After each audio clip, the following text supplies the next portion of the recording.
ഇത് കേട്ട് ഹീറോ ചിരിച്ചുകൊണ്ട് പറയും, അതെ സാർ, എനിക്ക് ഉറപ്പില്ല, ഞാൻ ആ കാറ് വന്നത് മാത്രമേ കണ്ടിട്ടുള്ളൂ, വേറൊന്നും അറിയില്ല എന്ന് പറയും. അത് കേട്ട പോലീസുകാരൻ, നിങ്ങളുടെ സഹായത്തിന് നന്ദി, നിങ്ങൾ തന്ന തെളിവുകളൊന്നും ഞങ്ങൾക്ക് സ്വീകരിക്കാൻ പറ്റാത്ത അവസ്ഥയാണ്, നന്ദിയുണ്ട്, നിങ്ങൾക്ക് പോകാം എന്ന് പോലീസുകാരൻ പറയും. ഹീറോ ചിരിച്ചുകൊണ്ട് മെല്ലെ അവിടെ നിന്ന് എസ്കേപ്പായി ഓടി വന്ന് കാറി കയറി പേടിച്ച് മുകളിലേക്ക് നോക്കുമ്പണ്ട് ഈ സുന്ദരം പോലീസ് ഹീറോയെ തന്നെ വാച്ച് ചെയ്തുകൊണ്ടിരിക്കുക. ഹീറോ പെട്ടെന്ന് അവിടെ നിന്ന് വിട്ടടിച്ചു പോകും. എന്നിട്ട് ഈ കാര്യങ്ങളെല്ലാം ആ സ്റ്റൈല് മുടിയൻ കൂട്ടുകാരനോട് പറയുന്നുണ്ട്. കൂട്ടുകാരൻ ചിരിക്കുക, ഇതെന്താടാ സിനിമാ കഥയോ, കഴുത്ത് തുടച്ചൂത്രേ, അതുകൊണ്ട് അവൻ കൊലയാളിയാണെന്ന്. ഞാൻ വിശ്വസിക്കില്ല. ഹീറോ പറയും, ഞാൻ ഒരുപാട് കാലമായി കേസ് അന്വേഷിക്കാൻ തുടങ്ങിയിട്ട്, എനിക്ക് മനസ്സിലാകും ഒരാളുടെ ബിഹേവിയർ കാണുമ്പോൾ. ഇത് കേൾക്കുമ്പോൾ കൂട്ടുകാരൻ പറയും, എന്തായിട്ടെന്താ, അയാൾക്കെതിരെ നിനക്ക് തെളിവെന്തേലും ഉണ്ടോ? ഇല്ല, ആ നമ്പർ പ്ലേറ്റും ഫേക്കാണ്, അയാളാണ് കൊലയാളി എന്ന് നിനക്ക് പ്രൂവ് ചെയ്യാൻ പറ്റില്ല. പിന്നെ ഇതിന് മെനക്കെടാൻ നിൽക്കാതെ, അയാൾ ഒരു പോലീസുകാരനാ, നിന്നെ പിടിച്ച് അകത്തിടാൻ പറ്റും. ഒരു കുഴപ്പമില്ലാതെ ജീവിക്കണമെങ്കിൽ അയാളെ പാട്ടിന് അയാളെ വിട്ടേക്ക്, നീ നിന്റെ വാർഡിന് വല്ല പെണ്ണുകേസും പിടിക്കേ, അതാണ് നമുക്ക് നല്ലത്. ഇത് കേട്ട ഹീറോ പറയും,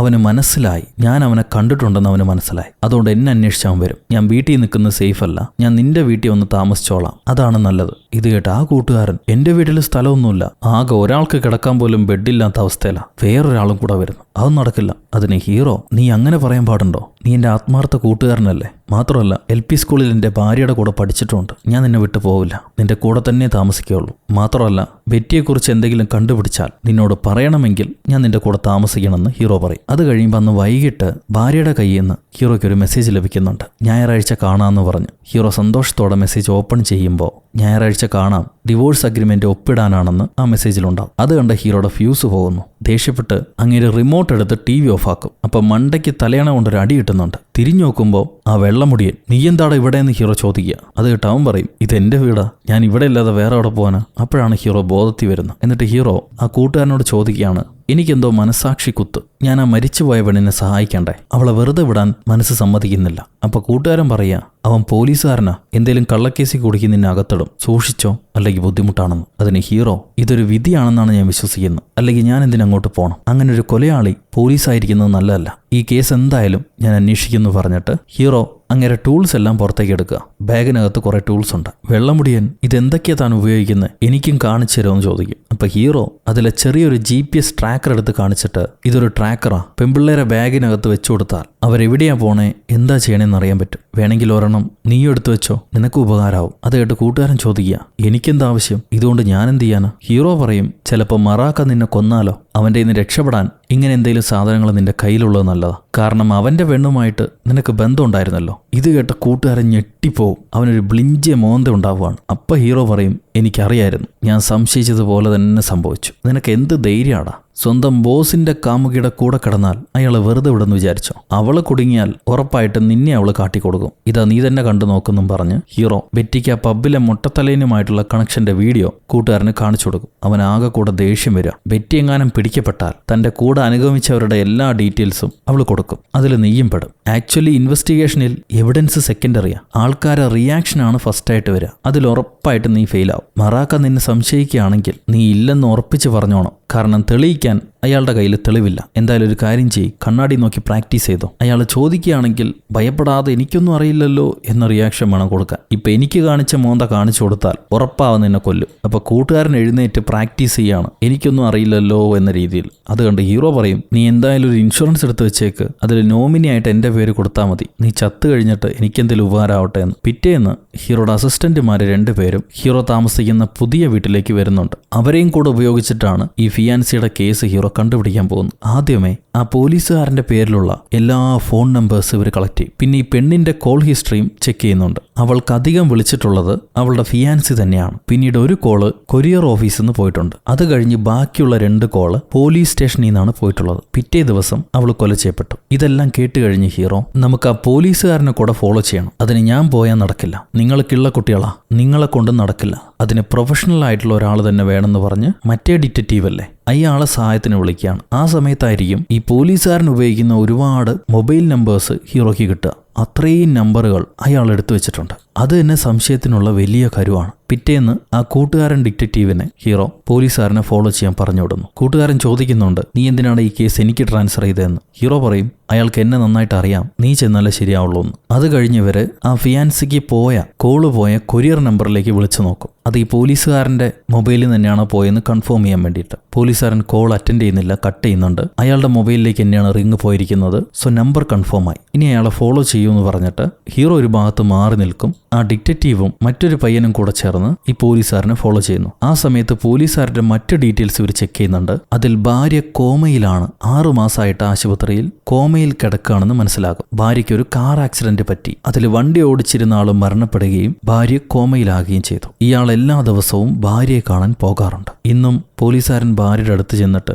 എഴുന്നേൽക്ക് ബേബി, നീ എഴുന്നേൽക്കാൻ വേണ്ടി ഞാൻ കാത്തിരിക്കുകയാണെന്ന് പറഞ്ഞ് കരയാണ്. അന്ന് വൈകിട്ട് പോലീസുകാരൻ കാർ എടുത്തുകൊണ്ട് പോയി എവിടെയോ പാർക്ക് ചെയ്തിട്ട് ട്രെയിനിൽ കയറി യാത്ര ചെയ്യും. അയാൾക്ക് കാറുണ്ടല്ലോ, പിന്നെ എന്തിനാണ് ട്രെയിനിൽ പോണെന്ന് മനസ്സിലായില്ല. ഈ ട്രെയിനിൽ പോയ ആള് ഫുട്ബോൾ നടക്കുന്ന സ്റ്റേഡിയത്തിനകത്തേക്ക് കയറി പോകുന്നുണ്ട്. നമ്മുടെ ഡിറ്റക്റ്റീവും പുറകെ തന്നെ ചെല്ലും. കുറച്ചു നേരം കഴിഞ്ഞപ്പോൾ ആ പോലീസുകാരനെ കാണുന്നില്ല. ഈ കൂട്ടുകാരൻ ഡിറ്റക്റ്റീവിന്റെ തോളത്തെന്തോ ഒട്ടിച്ചു വെച്ചിട്ടുണ്ടെന്ന് അടുത്ത് നിൽക്കുന്ന ആൾ പറയും. ഡിറ്റക്റ്റീവ് അതെടുത്ത് നോക്കുമ്പോൾ ഒരു ബ്ലേഡ് കഷ്ണമാണ് ഈ പോലീസുകാരൻ ഡിറ്റക്റ്റീവിന്റെ പുറത്ത് ഒട്ടിച്ചു വെച്ചിരിക്കുന്നത്. ഇയാൾ ഫോളോ ചെയ്യുന്നത് പോലീസുകാരന് മനസ്സിലായിട്ടുണ്ട് നേരത്തെ തന്നെ. ഡിറ്റക്റ്റീവ് ഹീറോയുടെ അടുത്തേക്ക് ഓടി വന്നിട്ട്, സത്യം പറയടാ, ആ പോലീസുകാരൻ ആരാണ്? അയാൾ എന്നെ കൊല്ലുമെന്ന് പറഞ്ഞ് ഒരു ബ്ലേഡിന്റെ പീസ് പുറത്തു വെച്ചിട്ടാ പോയിരിക്കുന്നത്. നീ ഏതോ മെനക്കെട്ട കേസ് എന്റെ തലയെ കെട്ടിവെക്കാൻ നോക്കാണല്ലേ. ഞാനൊരു മണ്ടൻ ഡിറ്റക്റ്റീവ് ആയിരിക്കാം, പക്ഷെ എന്റെ ജീവന് വിലയുണ്ട്, എന്നെ കൊല്ലാൻ നോക്കണ്ടെന്നും പറഞ്ഞ് പുള്ളി ഹീറോയെ ചീത്ത പറഞ്ഞിട്ട് അവിടെ ഓടിപ്പോവും. പിറ്റേന്നാണ് ഭാര്യ കാണണമെന്ന് പറഞ്ഞ ദിവസം. ഹീറോ ചെന്ന് ഭാര്യയെ കാണുന്നു. ഭാര്യ പുതിയൊരു ഫ്ലാറ്റിലാണ് താമസിക്കുന്നത്. നീ ഇത്രയും പെട്ടെന്ന് പുതിയ വീടൊക്കെ കണ്ടുപിടിച്ചല്ലേ,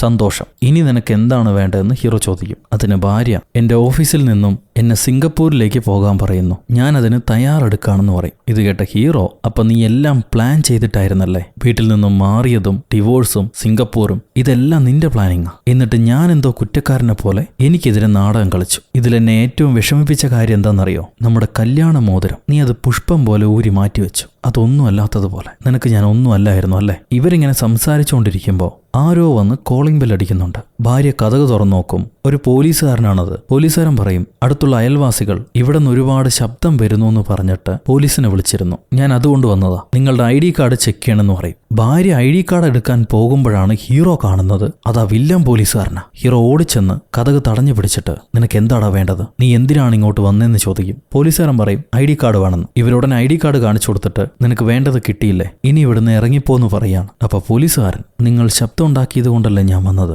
അയൽക്കാരെ ശല്യപ്പെടുത്തുന്നത് അത്ര നല്ലതല്ല എന്ന് പറയും. ഇത് കേട്ട ഹീറോ, പോലീസുകാർക്ക് സോൾവ് ചെയ്യാൻ ഒരുപാട് മേർഡർ കേസുകളുണ്ടല്ലോ, ചെറിയ ശബ്ദമെന്നാണോ ഇത്ര പ്രശ്നം എന്ന് ചോദിക്കും. അതിന് പോലീസുകാരൻ ഭീഷണി എന്ന വണ്ണം, പോലീസുകാർക്ക് ഏത് കേസും അന്വേഷിക്കാം, എന്തും ചെയ്യാനുള്ള റൈറ്റ്സും ഉണ്ട്, തനിക്കതറിയില്ല. അത് കേട്ട് ഹീറോ പറയും, തന്റെ ഭാര്യ ആശുപത്രിയിലാണെന്ന് എനിക്കറിയാം, അതുകൊണ്ട് എന്നോട് സൂക്ഷിച്ച് പെരുമാറെന്ന് പറയും. അതിന് പോലീസുകാരൻ, നിനക്കിഷ്ടമുള്ളപ്പോൾ അവളെ ചെന്ന് കണ്ടോ, എനിക്കൊരു വിരോധമില്ല, അതുകൊണ്ട് ഞാൻ പേടിക്കുന്നുമില്ല. അപ്പൊ ഹീറോ, ഇത് നീയും ഞാനും തമ്മിലുള്ള പ്രശ്നമാണ്, അതിലേക്ക് സ്ത്രീകളെ വലിച്ചിടരുത്. അതിന് പോലീസുകാരൻ പറയും, അങ്ങനെയാണെങ്കിൽ എന്നെ പിന്തുടർന്ന് വരാതിരിക്കുക, ഇനി അങ്ങനെ വന്നാൽ നിന്റെ ഭാര്യ ആയിരിക്കും അടുത്ത വിക്ടിം. ഇതും പറഞ്ഞ് പോലീസുകാരൻ ഇറങ്ങിപ്പോകും. അത് കഴിഞ്ഞ ഉടനെ ഹീറോ ഭാര്യയോട്, നീ ഇപ്പൊ തന്നെ സിംഗപ്പൂരിലേക്ക് പോകൂ എന്ന് പറയാണ്. ഭാര്യ സിംഗപ്പൂരിലേക്ക് കയറ്റിവിടാൻ വേണ്ടി ഹീറോ റെയിൽവേ സ്റ്റേഷനിലേക്ക് വന്നിട്ടുണ്ട്. അവിടുന്ന് ട്രെയിൻ ഉണ്ടെന്നാ തോന്നുന്നത്. വരുന്ന വഴി സംഭവിച്ച കാര്യങ്ങളെല്ലാം ഹീറോ ഭാര്യയോട് പറയും. അപ്പൊ ഭാര്യ ചോദിക്കും, ആ പോലീസുകാരനെതിരെ മേലുദ്യോഗസ്ഥരോട് കംപ്ലൈന്റ് ചെയ്തോടെ എന്ന്. അതിന് ഹീറോ, എനിക്ക് അവനെതിരെ എവിഡൻസുകളൊന്നുമില്ല, പിന്നെ എങ്ങനെ ഞാൻ കംപ്ലൈന്റ് ചെയ്യാനാ? അവൻ എന്നെ അടുത്ത കരുവാക്കും, അത് ഉറപ്പാ. നീ എന്തായാലും ഇവിടെ നിൽക്കണ്ട, എത്രയും പെട്ടെന്ന് സിംഗപ്പൂരിലേക്ക് പോയിക്കോ. അത് കേട്ട ഭാര്യ പറയും, നിങ്ങൾക്കിവിടെ ഭീഷണി ഉണ്ടെങ്കിൽ നിങ്ങളും എൻ്റെ കൂടെ വന്നോടെ, ഞാനൊരു കൊലയാളിയല്ല, എനിക്ക് ഭയന്ന് ഓടേണ്ട ആവശ്യമില്ല എന്ന് ഹീറോ. അതേസമയം എൻ്റെ കുടുംബത്തെ അവൻ തൊട്ട് കളിച്ചാൽ ഞാൻ അവനെ ഉറപ്പായിട്ടും കൊല്ലുമെന്ന് പറയുന്നുണ്ട് ഹീറോ. ഇതൊക്കെ കേൾക്കുമ്പോഴാണ് ഭാര്യയ്ക്ക് എവിടേക്കോ മനസ്സിൽ അലിവ് തോന്നുന്നു. ഇന്ത പെണ്ണുങ്ങളെ നമ്പ മുടിയിലേയേ എന്ന് അടുത്തൂടെ പാസ് ചെയ്ത് പോകുന്നവൻ വിചാരിക്കുന്നു. അവർക്ക് എപ്പോഴാണോ പ്രണയം വരിക, എപ്പോഴാണോ പ്രതികാരം വരിക എന്നറിയില്ല. ഇതായിരിക്കും അയാളുടെ മനസ്സിലൂടെ ഓടുന്നത്. എന്തായാലും ഭാര്യ വണ്ടി കയറ്റി വിട്ടിട്ടും അവൾ പോയിട്ടില്ല, അവൾ പോകുന്നില്ലെന്ന് തീരുമാനിച്ചു. അന്ന് വൈകിട്ട് നമ്മുടെ കില്ലർ പോലീസ് ഹീറോ ഇല്ലാത്ത സമയം ഹീറോയുടെ ഓഫീസിൽ കയറി അങ്ങേര് കളക്ട് ചെയ്ത് വെച്ചിരിക്കുന്ന ഒരുപാട് വിവരങ്ങൾ ചോർത്തിയെടുക്കുന്നുണ്ട്. ഈ സമയം ഹീറോയും ഭാര്യയും കൂടി ഐസിൽ പന്ത് തട്ടി കളിക്കുന്ന ഗെയിം കണ്ടുകൊണ്ടിരിക്കുക. അത് കണ്ടിട്ട് ഭാര്യ പറയും, ചെറുപ്പത്തിൽ ഞാനിത് കളിക്കാൻ ശ്രമിച്ചപ്പോൾ എന്നെ നാട്ടുകാർ പറഞ്ഞത് ഒരു വേലിചാടി പെണ്ണെന്ന. ഇപ്പൊ കുട്ടികളുടെ പാരന്റ്സ് വരെ ഇത് പഠിപ്പിച്ചു കൊടുക്കുന്നുണ്ട്. അത് കേട്ടിട്ട് ഹീറോ പറയും, അവര് വിചാരിച്ചതിൽ തെറ്റൊന്നുമില്ല. നീ കോമാളിയെ പോലെ മേക്കപ്പ് ചെയ്ത് നടന്നാൽ നാട്ടുകാരങ്ങനെ പറയാതിരിക്കോ? അത് കാണാൻ രസമുണ്ടെന്ന് നീ മാത്രമാണ് വിചാരിച്ചിരുന്നത്. എനിക്ക് ചിരിയാണ് വന്നപ്പോൾ. അത് കേട്ട് ഭാര്യ പറയും, മറ്റു കുട്ടികളൊക്കെ പാർട്ടിക്ക് പോയപ്പോൾ ഞാൻ നീ സ്കേറ്റ് ചെയ്യുന്ന കണ്ടുകൊണ്ടിരുന്നു. ആദ്യ കാഴ്ചയിൽ തന്നെ എനിക്ക് നിന്നെ ഇഷ്ടമായി. ശരിക്കും ഒരു പ്രൊഫഷണൽ സ്പോർട്സ് പ്ലെയർ ആയിരുന്നു നീ. പിന്നെ എന്തുകൊണ്ട് അത് സീരിയസ് ആയിട്ട് എടുത്തില്ല? അത് കേട്ട് ഹീറോ പറയും, ഞാൻ സീരിയസ് ആയിട്ട് എടുക്കാത്തതല്ല, എടുത്തിരുന്നു. പക്ഷെ പ്രൊഫഷണൽ സ്പോർട്ട് അത്ര എളുപ്പമല്ല. ചെറിയൊരു പിഴവ് മതി നമ്മുടെ ഭാവി ഇല്ലാതാവാൻ. എനിക്ക് അവിടെ ശോഭിക്കാൻ കഴിഞ്ഞില്ല. എന്നെ സപ്പോർട്ട് ചെയ്യാൻ വീട്ടുകാരുടെ കയ്യിൽ പണം ഉണ്ടായിരുന്നില്ല. അതുകൊണ്ടാണ് ഞാനത് ഉപേക്ഷിച്ചത്. എന്നാൽ ഞാൻ പ്രൈവറ്റ് ഡിറ്റക്റ്റീവ് ആയപ്പോൾ അതിലാണ് എനിക്ക് ഏറ്റവും കൂടുതൽ കഴിവെന്ന് ഞാൻ മനസ്സിലാക്കി. അതിലാണ് ഞാൻ ബെസ്റ്റ് എന്ന് മനസ്സിലാക്കി. ഒരുപക്ഷെ ഈ ജോലി കൊണ്ട് ഒരുപാട് സമ്പാദ്യമൊന്നും എനിക്കില്ലായിരിക്കാം. എന്നാലും മനസ്സിൽ എനിക്ക് സന്തോഷം മാത്രമേ ഉള്ളൂ. ഒരുപാട് സമ്പാദിക്കാത്തത് കൊണ്ടാവാം എന്നെ ആരും സക്സസ്ഫുൾ ആയിട്ട് വിചാരിക്കാത്ത, ഒരു ഫെയിലിയർ ആയിട്ട് കരുതുന്നു. അത് കേട്ട് ഭാര്യ പറയും, നിങ്ങളൊരു ഫെയിലിയർ ആണെന്ന് ഞാൻ ഒരിക്കലും വിചാരിക്കുന്നില്ല. നിങ്ങളുടെ പല സ്വപ്നങ്ങളും ബാക്കി വെച്ച് അതെല്ലാം തള്ളിക്കളഞ്ഞ് നിങ്ങൾ എന്നെ കല്യാണം കഴിച്ചു, എനിക്ക് വേണ്ടി ജീവിച്ചു. എന്നിട്ടും ഈ 20 വർഷം നിങ്ങൾ സ്വന്തം അധ്വാനത്തിലും കഴിവിലുമാണ് ഇത്രയും മുന്നോട്ട് പോയത്. അതുകൊണ്ട് നിങ്ങളുടെ ജീവിതത്തെ ജഡ്ജ് ചെയ്യാൻ ആർക്കും അവകാശമില്ല, നിങ്ങളല്ലാതെ. ഇനി ഞാനൊരു സത്യം പറയട്ടെ, ഞാൻ നിങ്ങളെ ചീറ്റ് ചെയ്തിട്ടില്ല.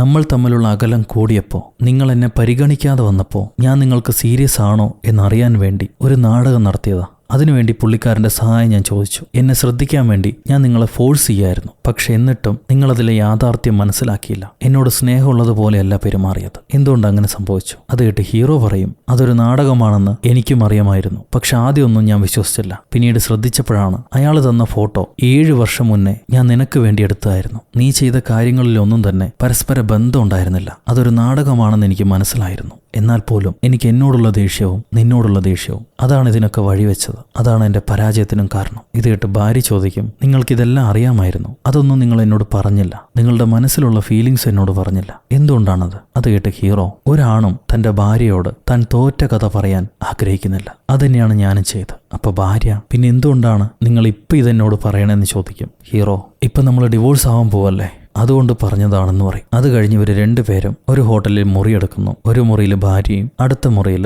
ഭർത്താവും താമസിക്കുക. അവളോട് റെസ്റ്റ് ചെയ്യാൻ പറഞ്ഞിട്ട് ഹീറോ അടുത്ത മുറിയിലേക്ക് ചെല്ലാണ്. രണ്ടുപേരും ഇങ്ങനെ അവിടെ ബെഡിൽ ആലോചിച്ചിരിക്കുന്ന സമയം ഇപ്പുറത്ത് കില്ലർ പോലീസ് അയാൾ ആശുപത്രിയിലേക്ക് ഓടി വരികയായിരിക്കും. സംഭവം, ഭാര്യയുടെ നില അതീവ ഗുരുതരമാണ്. അവർ ഇനിയും വെന്റിലേഷനിൽ വെച്ചുകൊണ്ടിരിക്കാൻ പറ്റില്ല. അവരെ സമാധാനത്തോടെ പറഞ്ഞു വിടണം. നിങ്ങൾ സൈൻ ചെയ്തു തരൂ, ഇനിയും വെച്ചിരുന്നിട്ട് കാര്യമില്ല എന്ന് ഡോക്ടർ പറയും. അത് കേട്ട പോലീസുകാരൻ, കുറച്ച് സമയം എനിക്ക് അവളോട് തനിച്ച് സംസാരിക്കാനുണ്ട്, അത് കഴിഞ്ഞിട്ട് നിങ്ങൾക്ക് അവളെ പറഞ്ഞു വിടാം എന്നും പറഞ്ഞ് ഈ ഡോക്ടർമാരെ പുറത്തുവിട്ട് കില്ലർ പോലീസുകാരൻ ഭാര്യയോട് കരഞ്ഞുകൊണ്ട് പറയാണ്, നീ അങ്ങനെ എളുപ്പത്തിൽ മരിക്കരുത്. ഇതുവരെ നീ എന്നോട് ക്ഷമ ചോദിച്ചില്ല. അങ്ങനെ ക്ഷമ ചോദിക്കാതെ നീ മരിക്കരുത് എന്നിങ്ങനെ വീണ്ടും വീണ്ടും പറഞ്ഞുകൊണ്ടിരിക്കും. അത് കഴിയുമ്പോൾ ഡോക്ടർമാർ വരുന്നു. സൈൻ ചെയ്ത് വാങ്ങിച്ച് ഓക്സിജനൊക്കെ റിമൂവ് ചെയ്ത് അവർ പോലീസുകാരൻ്റെ ഭാര്യയെ മരണപ്പെടുത്താണ്. ഇത് കഴിഞ്ഞ് പോലീസുകാരൻ ഹീറോയെ വിളിക്കും. എന്നിട്ട് ഹീറോയോട് പറയാണ്, എൻ്റെ ഭാര്യ മരണപ്പെട്ടു, എനിക്ക് തന്നോട് ചില കാര്യങ്ങൾ ചോദിക്കാനുണ്ട്. ഭർത്താവിനെയും കാമുകന്മാരെയും ചതിച്ച ഒരുപാട് സ്ത്രീകളെ താൻ അന്വേഷിച്ച് കണ്ടുപിടിച്ചിട്ടില്ലേ?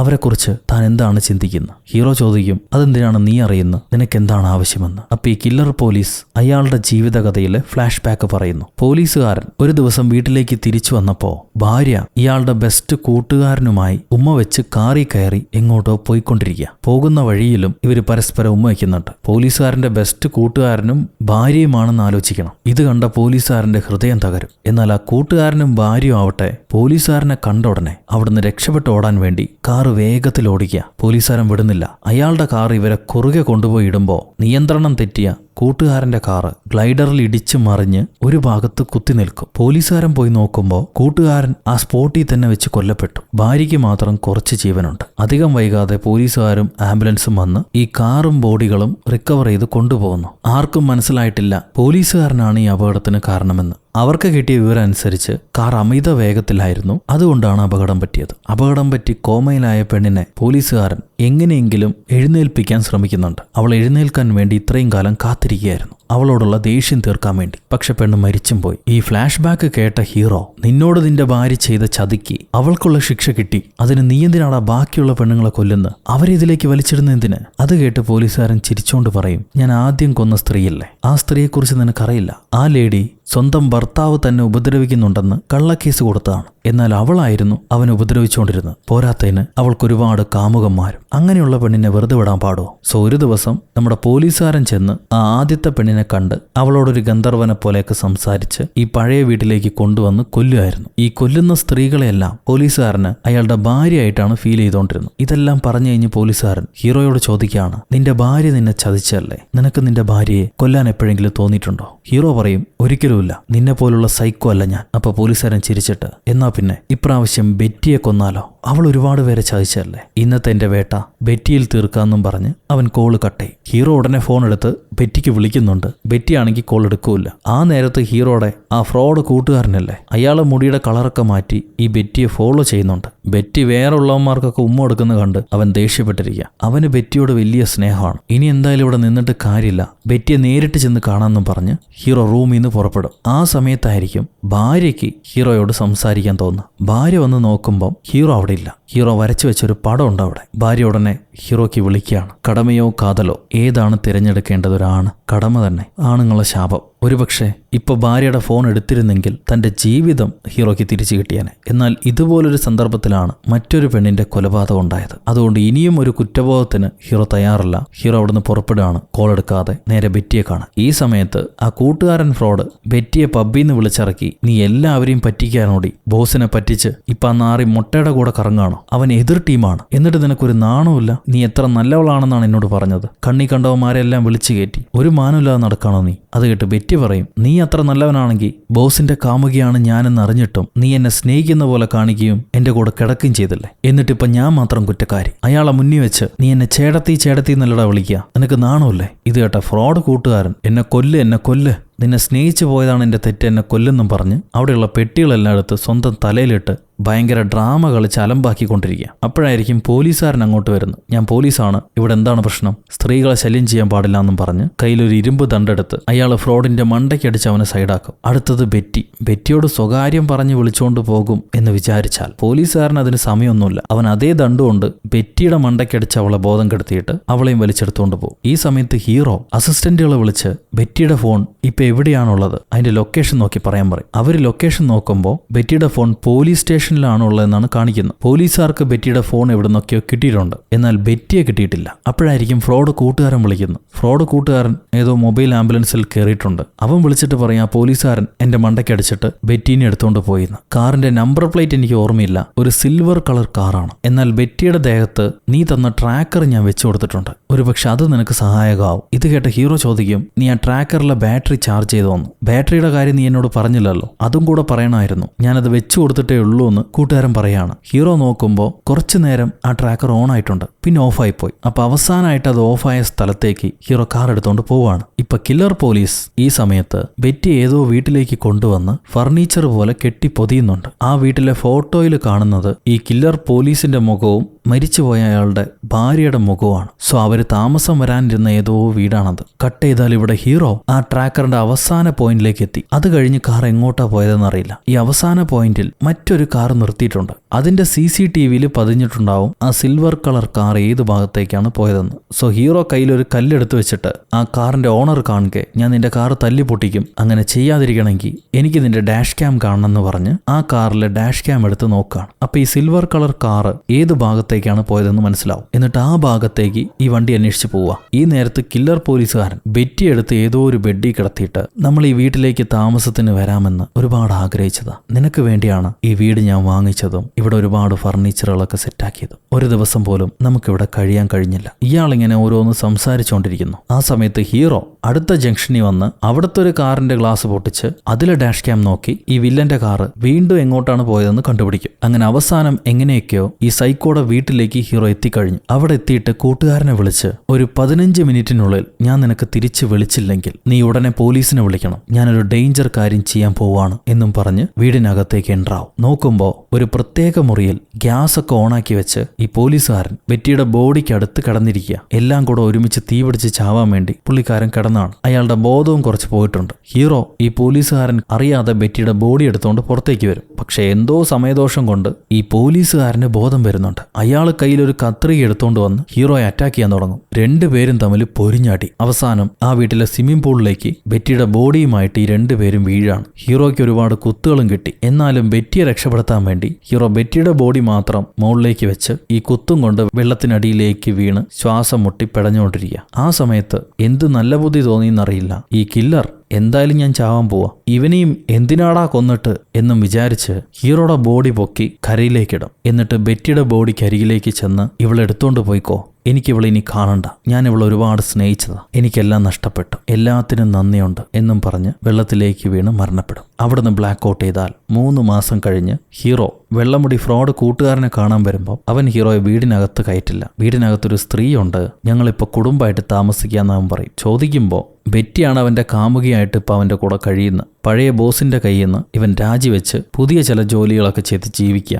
ബോസിനാണെങ്കിൽ പുതിയ കാമുകികളൊക്കെ ആയിട്ട് ബെറ്റിയെ മറന്നുപോയി. ബെറ്റിക്കാവട്ടെ അവൾക്ക് വേണ്ടി മണ്ടയ്ക്ക് അടി വാങ്ങിയ ഈ വെള്ളമണ്ടനെ ഒരുപാടങ്ങ് ഇഷ്ടപ്പെട്ടു. അതുകൊണ്ട് അവന്റെ കൂടെ ജീവിക്കാന്ന് അവൾ തീരുമാനിച്ചിരിക്കുക. പക്ഷെ അവൾ സംസാരിക്കുമ്പോൾ കേൾക്കണം, അതേ ഉള്ളൂ കുഴപ്പം, അത് ഞാൻ കേട്ടോളാന്ന് അവൻ പറയും. ആ സമയത്താണ് ഹീറോ ഈ കൂട്ടുകാരനോടൊരു കാര്യം പറയുക. ആ പോലീസുകാരൻ ചില കുഴപ്പം പിടിച്ച സ്ത്രീകളെയൊക്കെ ടാർഗറ്റ് ചെയ്തുവെങ്കിലും അവന്റെ ലിസ്റ്റിൽ ഒരു ഇന്നസെന്റ് വിക്ടിമുണ്ട്, ആ ഫിയാൻസി ഓൻ കാമിൻ. അതൊരു പാവം പെണ്ണായിരുന്നു. ഈ പോലീസുകാരൻ ആ ഫിയാൻസിന്റെ വീട്ടിലേക്ക് നിങ്ങളുടെ CCTV ഫൂട്ടേജ് ചെക്ക് ചെയ്യണമെന്ന് പറഞ്ഞിട്ടാണ് പോകുന്നത്. ഞാൻ പോലീസാണ്, പോലീസിൽ നിന്നാണ് വരുന്നത്, നിങ്ങൾ ഫൂട്ടേജ് തരാമെന്ന് പറഞ്ഞല്ലോ, ഞാനത് വാങ്ങിയിട്ട് പോകാനാണ് വന്നതെന്ന് പറയും. ഇയാൾക്ക് എവിഡൻസ് നശിപ്പിക്കണം, അതിനാണ് വാങ്ങുന്നത്. അപ്പോൾ ആ ഫിയാൻസി ആണെങ്കിൽ ഞാൻ എന്തായാലും സ്റ്റേഷനിൽ വിളിച്ചൊന്ന് ചോദിക്കട്ടെ എന്ന് പറഞ്ഞ് സ്റ്റേഷനിൽ വിളിക്കാൻ പോവായിരുന്നു. അവൾ വിളിച്ചാൽ കുഴപ്പമാണെന്ന് മനസ്സിലാക്കിയിട്ട് ജനാല വഴി തന്നെ അവളെ കഴുത്തിന് കയറി പിടിച്ച് ഈ പോലീസുകാരൻ കൊന്നുകളയായിരുന്നു. ആ പെണ്ണ് തെറ്റൊന്നും ചെയ്തിട്ടില്ല. അവൾ അവിടെ മാറി താമസിച്ചത് ഈ കെട്ടാൻ പോകുന്ന ചെറുക്കനെ ഒന്ന് വേദനിപ്പിക്കാനും കഷ്ടപ്പെടുത്താനും വേണ്ടിയിട്ടാണ്. കാരണം അവൾ സംശയിച്ചല്ലോ,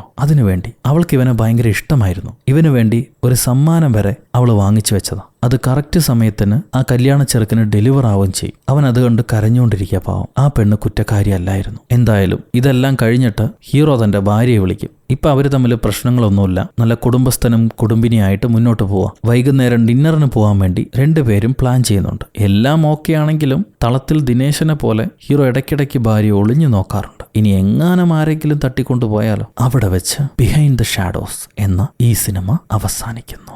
സോ ഗൈസ്, എങ്ങനുണ്ട് ഈ കഥ? നിങ്ങൾക്ക് ഇഷ്ടപ്പെട്ടു എന്ന് വിചാരിക്കുന്നു. നിങ്ങളുടെ അഭിപ്രായം കമന്റിലൂടെ രേഖപ്പെടുത്തുക. ലൈക്ക് ചെയ്യാനും ഷെയർ ചെയ്യാനും പുതിയ കൂട്ടുകാരെല്ലാവരും ചാനൽ സബ്സ്ക്രൈബ് ചെയ്യാനും ഒരിക്കലും മറക്കരുത്. അടുത്തൊരു അടിപൊളി സിനിമയായിട്ട് വീണ്ടും കണ്ടുമുട്ടുന്നത് വരെ, until then it's bye from ഒരു കഥ സുലട്ടുമസ്.